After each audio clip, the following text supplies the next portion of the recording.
এ ফেরেশতা, এ জমিন, তোমরা যারা জমিন ধ্বংস করে দিতে চাও, আমি আল্লাহ দেখতেছি কেমন গুনাহ হইতেছে।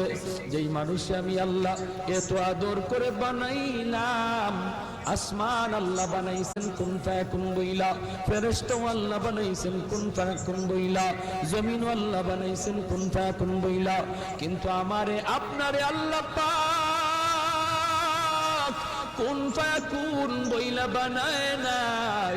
আমাকে আপনাকে যখন আল্লাহ বানাইছে, খালাকতু বিয়াদাইয়া, আল্লাহ বলে আমি আমার নিজের হাত দিয়া বান্দা বান্দিরে বানাইছি।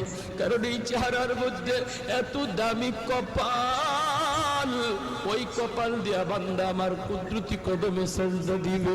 এই কপালটার এত দাম, এই কপাল কুন ফায়াকুন বললে হয় না, এই কপাল ফেরেশতাদের হাতে বানাইলেও হয় না, আমি আল্লাহ নিজের হাতে বানাইছি।